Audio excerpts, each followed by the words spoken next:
The Taxman's Price. Welcome back, ladies and gentlemen, to our storytelling channel. The story we are about to hear today is titled The Taxman's Price, a harsh glimpse into a life where a woman is forced to face a cruel choice between her dignity and her survival. Let's listen together and reflect. I wish you all meaningful moments of thought and relaxation. The distinct knock-knock at the end of the driveway startled Martha. She immediately guessed it was Mr. George, the county property tax assessor, who was gathering paperwork to prepare for the upcoming tax office session. Martha quickly smothered the smoldering pile of charcoal and slipped to the back of the house to avoid Mr. George. The sound of footsteps grew closer. As soon as he reached the front yard, Mr. George's shrill voice rang out. "Martha, where are you? Come out here and pay your taxes. Don't bother hiding. I know you're in there. You'd better come out or I'll seize all your property right now." Even though she had put out the fire, the smoke still wafted up, confirming to Mr. George that Martha was home. Knowing she couldn't hide any longer, Martha nervously stepped out. "Good morning, Mr. George. What brings you by today?" "What else? Bring out the money for the property tax and personal tax right now." "Mr. George, could you give me a few more days? I'm not trying to evade anything, but you know my situation. I'm a widow with children. The last harvest was severely damaged. Where will I get the money to pay the taxes?" "No more delays. I've already given you more than a week. Do you think I have the energy to chase you for payment all day long?" "Sir, I don't want this either. My children and I don't even have enough food. I've already borrowed money from everyone in the neighborhood. Please go home. I promise I will bring the money to your house in a few days." Mr. George looked at Martha with wide eyes. Fearfully, she clasped her hands together and pleaded, "I beg you, look at my house. Is there anything of value left? Could you please give me a few days of grace?" "No. If I give you grace, who will give me grace? If you live in this county, you have to pay taxes. Where you get the money is not my concern." Without another word, Mr. George walked into the house, then circled to the kitchen, checking for anything valuable. His skinny figure rummaged through everything, poking around here and there. Martha followed him meekly, her mouth constantly pleading. Her distressed appearance did not soften his heart. After surveying the surroundings, he stood in the kitchen doorway, his eyes fixated on Martha from head to toe. He clicked his tongue and nodded. "Not bad looking, huh?" Martha didn't understand his meaning. "Excuse me, what did you say?" "Well, it's good. What's good?" He walked around Martha, his eyes slyly scrutinizing her. Suddenly, he used his cane to sharply lift her dress. "Oh, well, that's quite pale, isn't it? You look ugly and dirty on the outside, but the inside is pretty good." Martha jumped back in alarm. She clutched her dress tightly. "Oh my God, sir, what are you doing? Don't play these games with me. You're acting strangely."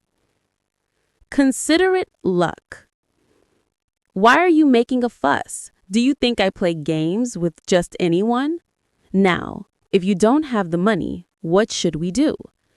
"Sir, I don't know. What else can I do? Honestly, I'm at my wit's end. Even if you kill me today, I'll have to accept it." Mr. George mused for a moment, his eyes still roaming over her. "So, do you want a tax exemption?" "What do you mean? I don't understand." "Oh, that would be great. If you exempt the tax, that would be wonderful. I'll be grateful to you forever." His contemptuous tone, combined with the goatee on his face, made Mr. George appear despicable. He curled his lip into a smile. "If I exempt your tax, what will you exchange it for? You expect me to do it for free?" Sir, my family doesn't even have money for taxes, so what do I have to give you? He again used his cane to lift Martha's dress. His exaggerated, chuckling voice said, "Well, exchange it for this." "Oh, sir, please don't do that. That is sinful." "Sinful? What sin? Let me be direct. I'll trade sex for your tax debt. It's lucky you dress neatly and are quite presentable. If you satisfy me, I'll exempt your tax." "No, sir, no way. Why are you teasing me? My poor body is not worth your trouble. Please just let me defer payment for a few days and I'll figure it out." Seeing Martha's timid demeanor, Mr. George became bolder. He sat down on the ground and pulled up her skirt with his hand. He lowered his head, peering around. He rubbed Martha's legs suggestively. "Wow, this smooth white leg? What's poor about it? I might actually enjoy this." Then he stood up and rubbed Martha's shoulder. His eyes clearly showed lust. Martha was scared, her face pale. She retreated but dared not speak too strongly, afraid of offending him. In this county, he was powerful. No one would dare challenge him. She herself was a widow, all alone. If she crossed him, he wouldn't leave her in peace. Martha desperately pleaded. She only hoped he would drop the indecent proposal. "I beg you, sir, please don't be like this. I'm old. I have nothing left to do that. Or just let me delay it for a few days. Honestly, there is not a single penny in the house right now." "Are you trying to trick me again? You look so curvaceous, even better than my wife, and you say you have nothing left?" "But I don't dare to do that. If you want, find other women. I'm so shabby. I have nothing to offer. I'd only soil you." "You think I'm joking, huh? I'm serious. If you sleep with me, I'll exempt all your taxes. If I'm happy, I might even exempt you for a few years. What do you have to lose?" "Well, I'm leaving now. I'll be back tomorrow." Then he shuffled away. Just his wife wasn't enough for him. It was a mystery how he was so vigorous. Looking at his hunched posture, who would have thought he had such an intense passion for sex? People in the county called him Old Goat George, and it certainly fit. Martha was sloppy, ragged, and poorly dressed. Her face was always smudged and etched with hardship. Her hair was always messy. Yet, Mr. George paid attention to her. Her family was among the poorest in the county. The dilapidated house was built with old wooden planks. The inside was empty, with nothing of value. Life was very difficult. Her husband had been gone for over 10 years. Because they were so poor, she had to let her second child work for a neighboring family in the village. Life was tough and impoverished, but she had never had a bad reputation with anyone. Many men had proposed marriage, but she had always refused. Despite her often smudged face, many men noticed her. Only because her figure was well-proportioned and full. All the important parts of a woman's body were shapely. Even though she was over 40, she still had a fresh, graceful look. People who don't eat enough are usually thin and weak, but she was different. Despite all the shortages, fate had blessed her with a toned, healthy physique. Earlier this year, heavy rains lasted for a long time, flooding the entire field. All the crops were destroyed. Given this situation, Martha might have to sell the only valuable thing she had left to pay the taxes. She had never found a year so difficult and arduous as this one. Sometimes, looking at her life, she felt powerless, exhausted, and didn't want to go on. But for the sake of her children, she had to grit her teeth and stand strong. In the year with the worst harvest, the taxes increased. So many burdens piled up at once. She didn't know how to manage. That evening, Martha thought a lot. She couldn't sleep all night. She understood what kind of man Mr. George was. She understood the consequences of late tax payments. If she didn't pay the taxes on time, Mr. George would reclaim her land. Worse, He might even have her house torn down. She entirely believed his proposal to sleep with him for a tax exemption, as she had heard a similar story in a nearby area a few months ago. She was conflicted. Worry and doubt kept pressing on her mind.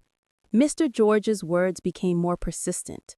In a moment of despair, she even considered the worst-case scenario, trading sex for money. Only that way could she escape this predicament. Otherwise, where would she find the money for taxes? Selling the remaining valuable item would be a waste and it wouldn't fetch much. She had also applied for a tax reduction, but Mr. George didn't listen. His intention was to eye the widow, so how could he agree to it? Lost in thought, Martha finally sighed and decided to let it go. She would just wait until tomorrow and see what happened. The next day, from morning until evening, Martha stayed around the house but saw no sign of Mr. George. She secretly thought he might have forgotten and given her a few days of peace after all. So she calmly went to bathe. Since they were poor, she didn't have a proper bathroom. She just bathed quickly in a secluded corner behind the kitchen where the water barrel stood. The barrel was the largest object that could shield her body. She thought he wouldn't come. Yet, while she was bathing, he showed up. As he reached the end of the driveway, Mr. George heard the sound of water splashing inside. Guessing Martha was bathing, he happily crept in to peek. He took off his shoes, tucked them under his armpit, and quietly circled to the back to watch her. Thus, all her exposure was seen by him.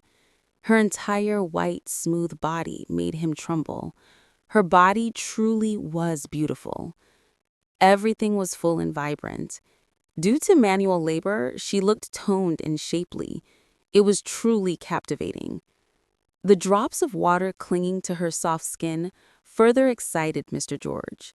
He secretly vowed to pursue Martha until he succeeded. That was his nature. He had to get what he wanted. The thrill of spying made him delighted and aroused. Martha had no idea she was being watched, so she bathed and scrubbed naturally. Every movement of her hands made him gasp with excitement. Drool leaked from his mouth like a child's. When he saw she had finished bathing, he quietly walked out to the yard. He put his shoes back on and cleared his throat a few times to announce his presence. Hearing someone, Martha quickly grabbed her clothes and ran out. "Oh, Mr. George, when did you arrive?" Mr. George ignored her question and kept his eyes fixed on her chest. Even though she was wearing a simple undershirt and a thin brown blouse over it, it still couldn't conceal its allure. It constantly heaved before Mr. George's eyes, making him speechless. It wasn't until Martha asked him a second time that he refocused. "So, do you have the money for the taxes today?" Martha winced. "Sir, I still don't. Yesterday I asked you to give me a few more days." He walked around her again, as if wanting to devour her. "You look fresh today. Taking a bath and smelling nice really makes a difference. You look much more appealing. So, what did I say yesterday? Have you thought about it yet?" "Martha, I... What? I've given you an opportunity and you don't know how to seize it. Do you think just anyone gets to sleep with me? Your $40 in taxes isn't enough for my services for a whole month. Be mindful of yourself." Martha could only lower her head. Two currents of thought fought within her. She had never imagined she would sleep with any man other than her husband. She was not a flirt or someone who craved things. But now that circumstances were pressing her, she didn't know what to do. Agreeing now would be humiliating and shameful. Mr. George continued to flirt with her. His hands touched her everywhere. He was so shameless that he even slapped her backside. Martha recoiled into a corner of the yard in panic. "Sir, I beg you, please don't do that. I am suffering." "Enough. If neighbors see this, they'll think I'm flirting with you. If it gets to Mrs. George, I'm dead." "To hell with them. Why should I be afraid of them? I only fear Martha rejecting me." He lingered for a few more circles, then walked straight into the house. He looked around and then sat heavily on the long chair. The house only had one termite-ridden bed and a small altar in the middle. "So what are we going to do now? I'm getting impatient. I don't have the energy to follow you around. Satisfy me for one night and you get $40 worth of tax debt cleared. That's better than the city girls who serve me for a month." "Sir, I'm scared. I don't dare to do something so immoral. I'm a widow. You should pity me. If I were beautiful, that would be one thing, but I'm uglier than a ghost. I'm not worthy of you." Martha stood timidly behind Mr. George. She was a mess of thoughts. She felt so humiliated. If only she had money, she wouldn't have been tempted by this old man. Maybe she should just accept it just this once. She wouldn't lose anything, would she? She kept debating, unable to decide. Mr. George wrapped his arms around Martha, beginning to show tenderness. "Come on, just one night with me. Otherwise, tomorrow I'll send someone to tear your house down." "No, sir, please don't do that. My body has already been broken. If you tear it down, where will I live? Please be lenient and help me." His hands began to wander all over Martha. At this point, she could only grit her teeth and endure, not daring to resist any further. She shuddered everywhere his hands touched. When he reached a point where he couldn't control himself anymore, he slipped his hand inside. Instinctively, Martha sprang out. "Sir, I beg you, could you please not do that? Your wife is young and pretty. I'm not worthy for you to do that." Seeing Martha's strong resistance, he jumped up, his voice full of resentment. "So are you going to accommodate me or so I can go home?" Martha began to whimper. "Sir, is there another way? How about I go work as a maid at your house and you deduct it from my debt?" "No, I've been ruined my mood. Fine, I'm leaving. You'll regret it tomorrow." He stormed out to the yard, his face furious. Martha suddenly realized the impending disaster and ran after him, pulling him back. I agree, sir. You can do whatever you want to me." She said it choked with emotion. Her eyes were red, and tears began to stream down her cheeks. So she decided to let Mr. George be intimate with her to get the tax exemption. A decision made in a fog, but one that was a major impact on her current circumstances. She had no other choice left. Mr. George was ecstatic when he heard this. His expression changed instantly. He smiled lightly at Martha. "That's right. That's what I like. I'm giving you a great opportunity. Many people wish I would give them an opportunity, but they can't get it. Now come inside, and you must be happy so I can be in the mood. If you keep frowning like that, where will I find the state of mind to do the deed?" Martha quickly wiped the tears from her cheeks and followed him inside. Mr. George went straight to the bed, brushing off the blankets. Martha was still timid and scared. Just this one time, sir, okay? You promise you'll exempt my taxes?" "Relax. I'm a tax officer. I never go back on my word. If you satisfy me, I might even reward you. Come here. I can't hold back anymore." Martha sadly walked towards him. Her hands were clenched out of fear. He excitedly grabbed her, gazing and fondling her in every way. Then she officially lay completely in his arms.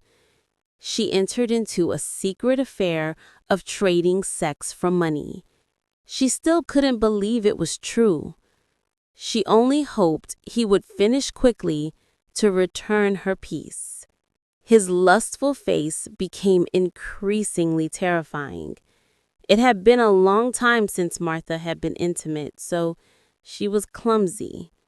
And because she was mentally controlled, serving him in a state of coercion, she just lay still, letting him do as he pleased. He closed her eyes, clenched her lips, and lay still with a grimace as he proceeded. He unbuttoned her shirt one by one, and then her dress. He gasped in admiration with every piece of clothing he removed. A stunning image appeared before his eyes. It was even more beautiful than when he secretly watched her bathe. His eyes widened. "Your heavy breathing is more beautiful than my wife's. If I had known, I would have found you sooner. Brighten up your face. Come on. Why the constant frown? If I'm happy, I won't let you suffer any loss." Martha still kept her eyes tightly shut. What mood was she supposed to be in? She was so humiliated. How could she be happy? She didn't bother to talk, just remained silent, letting him do whatever he wanted. He rushed into the act. Clothes were stripped off and tossed straight onto the floor. He muttered like a madman while enjoying himself. He was indeed an old goat, full of experience. He wanted to try everything. He made Martha comply with every request. Afraid of offending him, Martha had to force herself to suppress the pain and comply with his desires.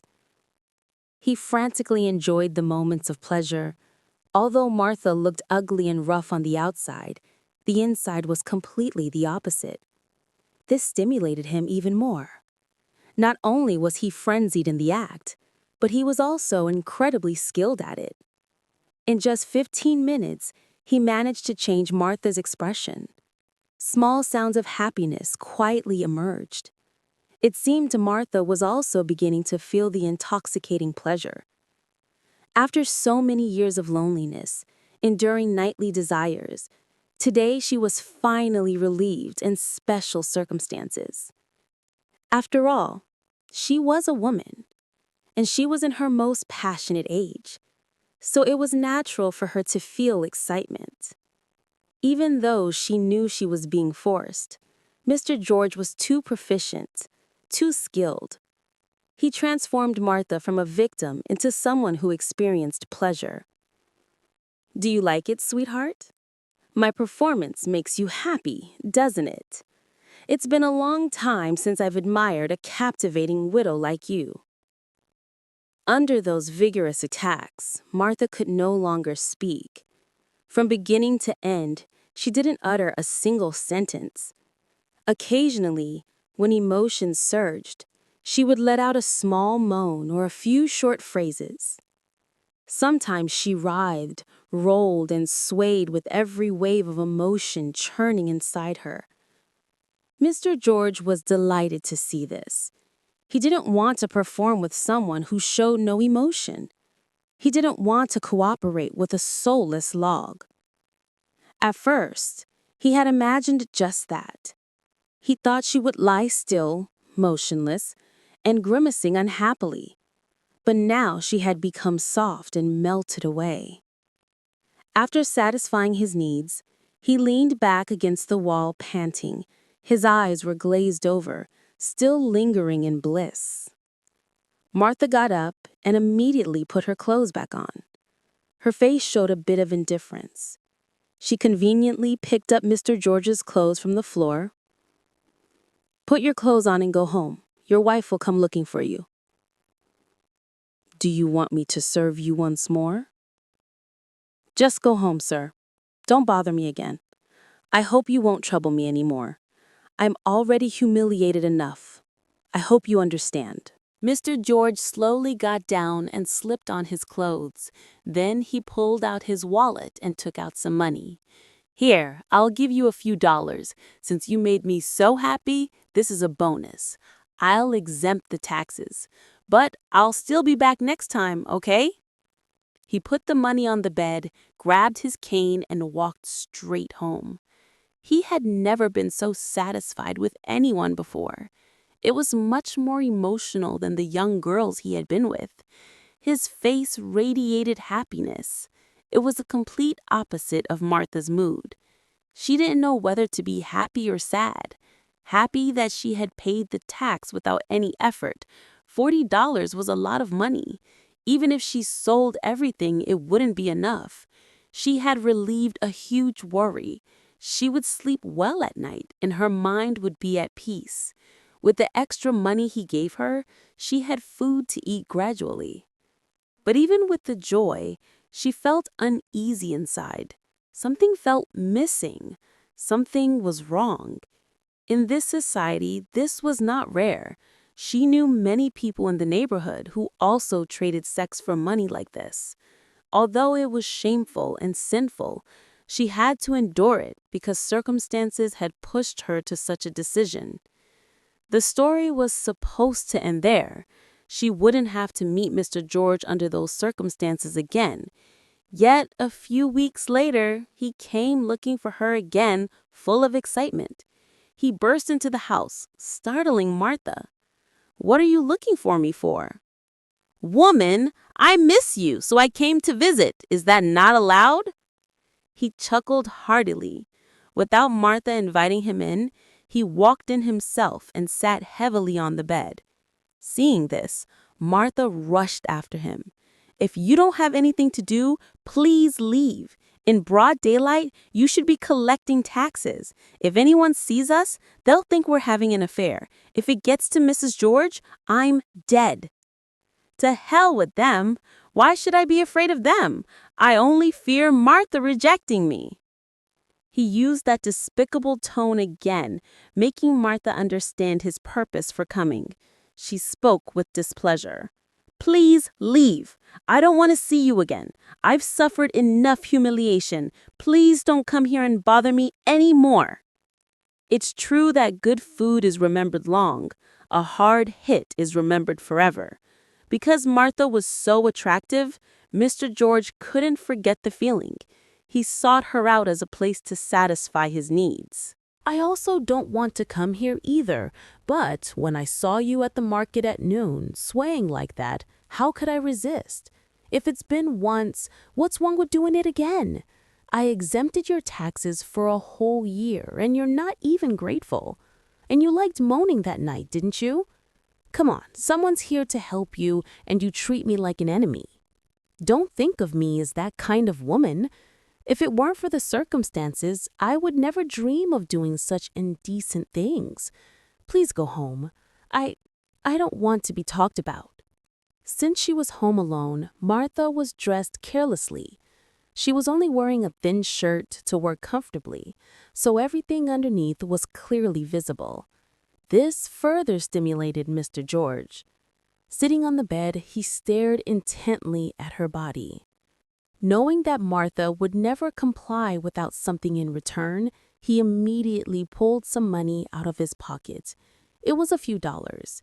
He knew that money was her only weakness. He placed it on the head of the bed and said, "Here, I'm giving you some money. Consider it a new gift. Are you happy now?" This action once again changed Martha's mood. The power of money was too great. Her eyes were fixed on the money. She needed money even more to buy supplies for her child, so she had to fight her conscience again. Poverty clung to her, leaving her with no better choice than to agree to his request. Although she wasn't a woman with high desire in that area, ever since Mr. George gave her that experience, she thought about it more often. In lonely moments, she longed for intimacy, because he had reignited the woman's instinct within her. So this time, it was much easier than the last time. Before she could make a decision, he pulled her to him and pushed her into a corner. He kissed her passionately, grabbing her like an addict. Her silence and lack of resistance were taken as consent. Once again, she did not conquer herself. Once again, she was naked before a strange man, and again, they plunged into the act. The masculine scent and Mr. George's vigor melted away all the rigid thoughts in her. This time, she wasn't under pressure. She didn't overthink her dignity. She let everything go, letting it happen as it would. As long as she had money to spend, that was all that mattered. Ultimately, money won over everything. But it seemed this intimate encounter was different from the last time. Martha had more acceptance, more harmony. Especially, she cooperated smoothly, without any coercion. This shows how powerful the allure of intimacy can be. A woman who had abstained from sex for over 10 years only needed to try it once to be powerfully reignited. After that, Mr. George came more often. He visited 2 or 3 times a week. Every time he came, Martha received him properly and thoughtfully. The number of times Mr. George was intimate with his wife was much less than the number of times he came to Martha. Although people knew Mr. George frequently visited Martha's house, his wife dared not do anything. Everyone in the county knew, but they also had to be sympathetic to her circumstances. Martha was no longer weak and dignified like before. She put everything aside, accepting the rumors to overcome her poor life. Since she started seeing Mr. George, her life had become much easier. Although not entirely prosperous, she was less hungry and thirsty. Occasionally, he would give her some fabric to sew clothes. Sometimes, she even had to secretly thank him for his presence. If it weren't for him, she didn't know how difficult her life would be right now.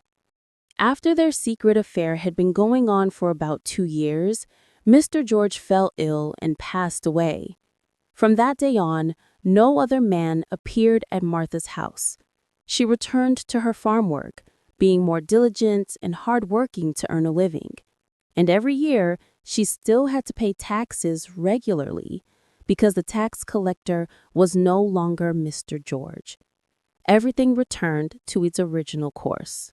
Esteemed listeners, the story The Taxman's Price has ended, but the reflections it leaves behind remain. The power of circumstance. Sometimes poverty and despair can push people, especially vulnerable women, into humiliating and morally conflicting decisions. Martha's choice was not about desire, but about survival. The degradation of power. The story exposes the despicable abuse of power by people in positions of authority like Mr. George. Instead of helping, they exploit the destitution of others to satisfy their personal needs. Dignity versus money. In the fierce battle between personal dignity and material needs, money and the instinct for survival can force people to set aside basic moral values, accepting a socially condemned lifestyle in order to exist.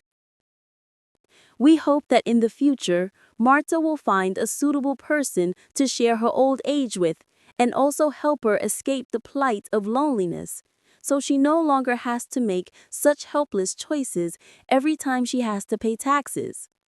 Thank you very much for taking the time to listen. The broadcast time for the program has concluded. Goodbye and see you next time.